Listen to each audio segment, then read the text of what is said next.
নমস্কাৰ। আজি ভিডিঅ'টো বনাব লৈছোঁ DWD যিটো 5500 পোষ্টৰ ৰিক্ৰুইটমেণ্ট চলি আছে তাৰ ওপৰত।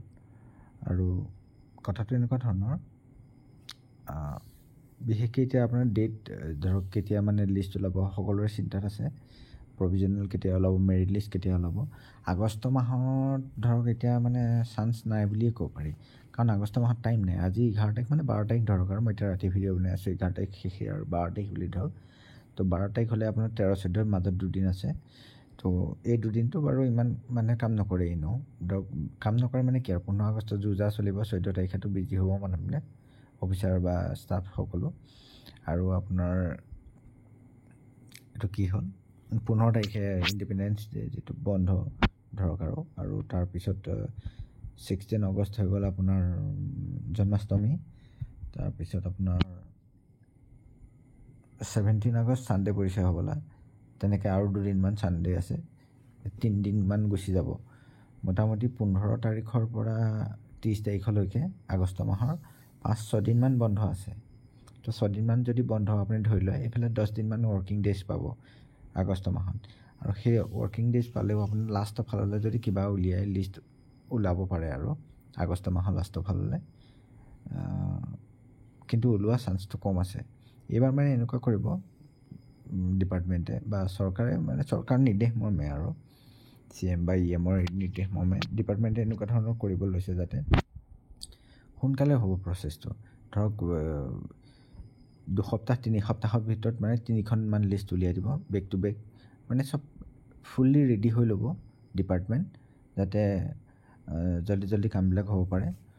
আপোনাৰ যিটো প্ৰিফাৰেঞ্চ দিয়া কথা কৈছিলে যে LPত কৰিব নে UPত কৰিব, যিসকলে বোথ পোষ্টত মানে হেৰি হ'ব, কোৱালিফাই হয়, পাৰ্চেণ্টেজে কভাৰ কৰিব বা মেৰিট লিষ্টত সোমোৱাৰ চান্স হ'ব, তেওঁলোকে মানে সকলোকে এইটো চান্স দিয়ে বাৰু, যে আপুনি LPত কৰিব নে UPত কৰিব, আপুনি প্ৰিফাৰেঞ্চটো দি দিয়ক বুলি। এইটো মেৰিট লিষ্ট ওলোৱা, প্ৰভিজনেল লিষ্ট ওলোৱা আগতে কাম কৰে।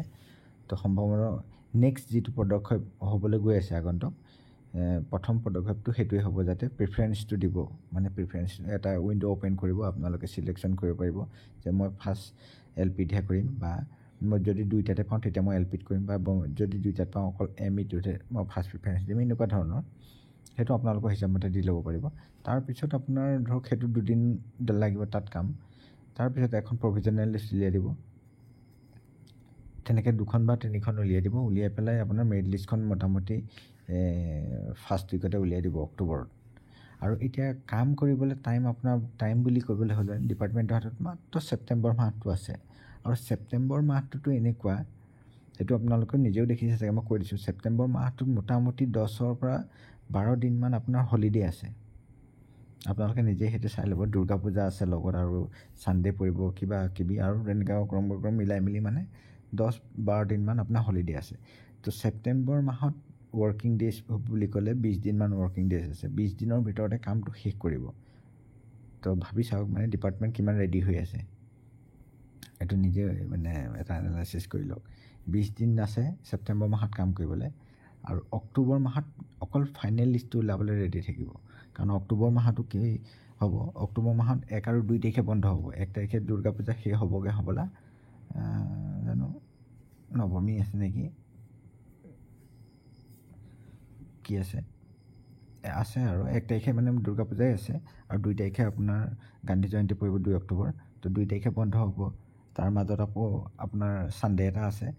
তো এনেকৈ অক্টোবৰ মাহৰ 10 তাৰিখে যেতিয়া এপইণ্টমেণ্ট দিব, তাৰ তিনিদিন আপুনি অটকাই দিয়ক। 3 দিন হলিডে হৈ যাব, থাকিলে এসপ্তাহ।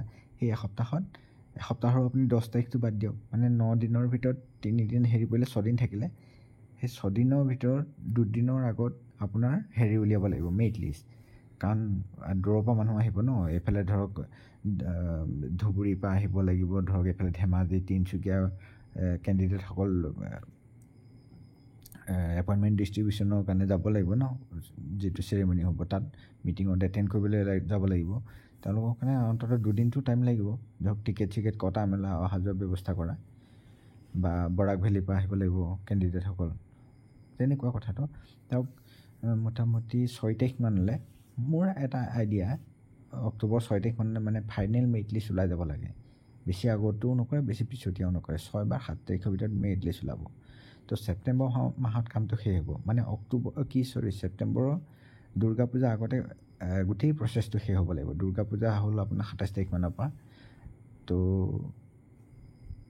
ধৰি লওক আপোনাৰ ছেপ্টেম্বৰ ফাৰ্ষ্ট উইকৰ পৰা প্ৰচেছ ষ্টাৰ্ট হৈ যাব বুলি ধৰি লওক। আৰু এটা মোটামুটি এটা ডেট বুলি ক'বলৈ হ'লে, ডেটটো ক'ব নোৱাৰি একজেক্ট, মানে ধৰক ছেপ্টেম্বৰৰ ফাৰ্ষ্ট উইকৰ পৰা প্ৰচেছ ষ্টাৰ্ট হৈ যাব। যিয়েই নহওক, আপোনাৰ প্ৰিফাৰেঞ্চ উইণ্ড'য়ে হওক বা প্ৰভিজনেল মেৰিট লিষ্টেই হওক, 2খনেই ওলাওক বা 3খনেই ওলাওক, সেই 27 তাৰিখৰ আগত কমপ্লিট হ'ব। 1 তাৰিখৰ পৰা 27 তাৰিখৰ ভিতৰত আপোনাৰ মানে 20 দিনৰ ভিতৰত, ঠিক আছে। এতিয়া এইটো হৈ গ'ল আপোনাৰ হেৰিৰ ওপৰত, যিটো লিষ্ট ওলোৱাৰ ডেট বা সময়ৰ ওপৰত মই এটা থুলমূল এটা আভাস এটা দিছোঁ আপোনালোকক। এতিয়া কথা হ'ল কাট অফটো বুলি ক'লে এনেকুৱা ধৰণৰ। এতিয়া NIOS বহুতখিনি ধৰক ছ'চিয়েল মিডিয়া বা তেওঁলোকৰ যিবিলাক হোৱাটছআপ গ্ৰুপ চলাই আছে ন, তাত হওক তেনেকৈ দেখা গৈছে কি NIOS কেণ্ডিডেটসকলে এনেকুৱা এটা মানে মাথা লগাইছে, সিহঁতেতো নাপায়। কাৰণ শুনামতে, মই বাৰু পোৱা নাই সেইটো একজেক্ট, সেইটো কাৰণে প্ৰুফটো আপোনালোকক দিব নোৱাৰোঁ। এই সুপ্ৰিম কোৰ্টৰ হেনো তেওঁলোকৰ NIOSখিনিয়ে কোনে কেছ কৰিছে নাজানো বাৰু, আমাৰ অসমৰ আছে নাই, কিন্তু তাত হাৰিছে বুলি কোৱা শুনিছোঁ। মানে যিটো ডকুমেণ্টছ ৰিলেক্সেশ্যনৰ কাৰণে এটা হেনো কেছ কৰিছিলে, সেইটো সুপ্ৰিম কোৰ্টত হাৰিছে। তো সুপ্ৰিম কোৰ্টত হৰা কেছটো আপোনাৰ গুৱাহাটী হাইকোৰ্টেতো সম্ভাৱনা আছে যে তেওঁলোকক সেইটোতো কিবা পজিটিভ মানে ৰিজাল্ট পাব বুলি আশা নাই। কিন্তু তেওঁলোকে এনেকুৱা দিমাগ লগাইছে যাতে ৰিজাল্টটো তেওঁলোকৰ দেৰি হওক অহা, যাতে তেওঁলোকৰ যিখিনি কেণ্ডিডেট মেৰিট লিষ্টত সোমোৱাৰ যোগ্য হ'ব, মানে পাৰ্চেণ্টেজে কভাৰ কৰিব, তেওঁলোকৰ পোষ্টখিনি হ'ল্ড কৰক, এনেকুৱা ধৰণৰ এটা মাথা লগাইছে। তো তেওঁলোকৰ পোষ্টখিনি যদি হ'ল্ড কৰি দিয়ে, তেতিয়া মানে তেওঁলোকে টাইম পাব কেছ খেলিবৰ কাৰণে।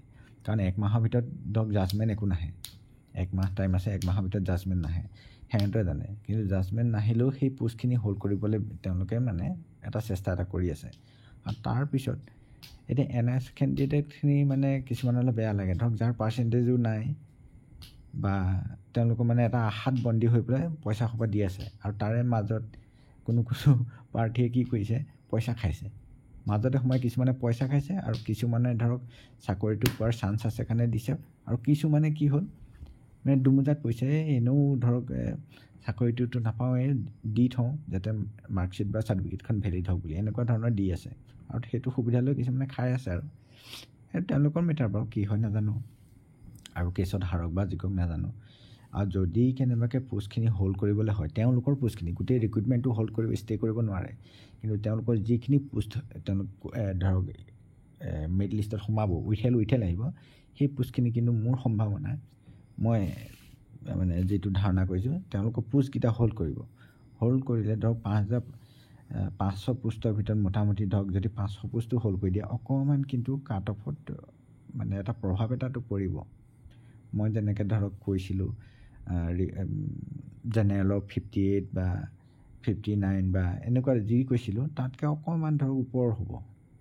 যদি ধৰক কোনোবাখন ডিষ্ট্ৰিক্টত মানে 58.5 আছিলে মোৰ এনালাইচিছত কাট অফ ইউআৰৰ কাৰণে, তেতিয়াহ'লে ধৰক তেওঁ সেইখন ডিষ্ট্ৰিক্টত 59 মান যাব পাৰে। বা OBC জনৰ যদি মই 57 বুলি এনালাইচিছ কৰি পাইছিলোঁ, তেতিয়াহ'লে তেওঁলোকৰ ধৰক 57.5 যাব পাৰে।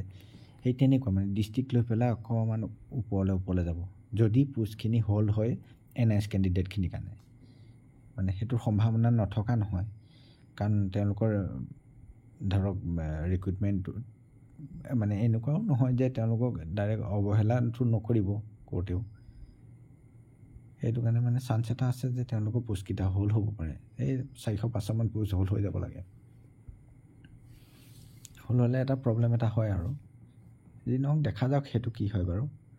আৰু যদি কেনেবাকৈ পোষ্টখিনি হ'ল্ড নহয়, তেওঁলোকক ডাইৰেক্ট যদি আউট কৰি দিয়ে, তেতিয়াহ'লেতো বাকী কেণ্ডিডেটখিনি ভাল খবৰেই যে অলপ কম পাৰ্চেণ্টেজ হ'লেও তেওঁলোক সোমাই যাব।